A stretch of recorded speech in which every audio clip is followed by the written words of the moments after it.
I met with one group who meet on a Friday or a Saturday night or a Sunday morning, depending on what they feel like. And they meet every fortnight. All right. And they're either over on the North Shore. What? But they're interesting group. I haven't met any of them before.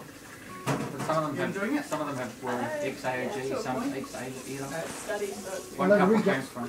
Yeah, well, they described themselves as disillusioned and excommunicated. Yeah. You know what it is? But yeah, but one couple have been excommunicated by the Church of Christ in Dominion Road, which wasn't a bad thing at all. There you go. I mean, it's actually a very good thing to be excommunicated by them. Sorry, they were? Dominion Road? Yeah, they were there. Yeah, yeah. And they left? Yeah. Why? Saw through it, realised how controlling it was. But, Church of Christ, that grew out of the Methodists, didn't it? no, there were three brothers, and they were real old-time Pentecostals, holiness teachers.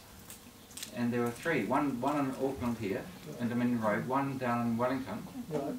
and one down in Christchurch. Right. And part of their holiness teaching was all the things of the Spirit, so they had very lively worship and prayed for the sick and so on. This is going back in the 1950s, I think. And but became increasingly exclusive to the point of becoming cultic. Yeah. And Is that New Zealand only thing? only New Zealand, yeah. It was only the three brothers. Right, right, carry on, yeah.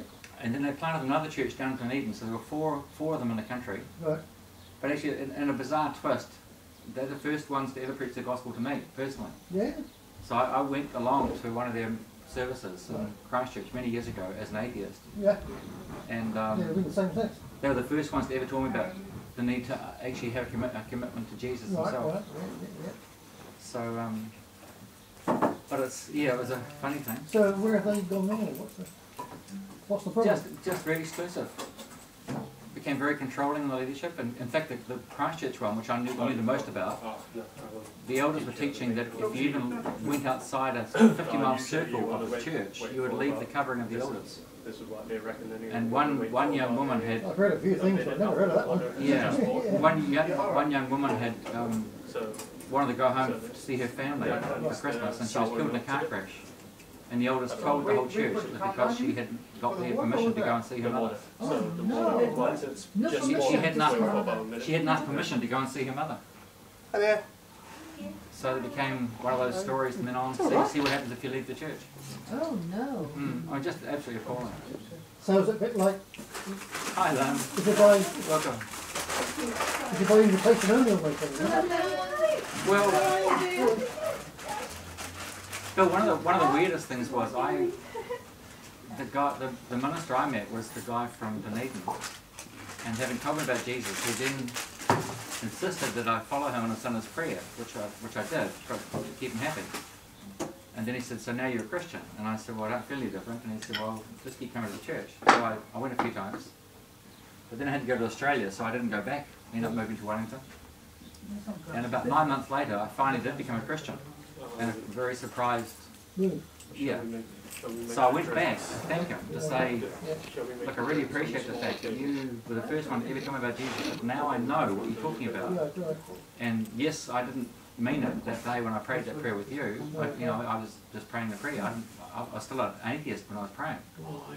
But now I've become a believer, and now I know what you're talking about, and I just want to say thank you so much for being the first ones to ever preach the gospel to me. So how did you become a Christian?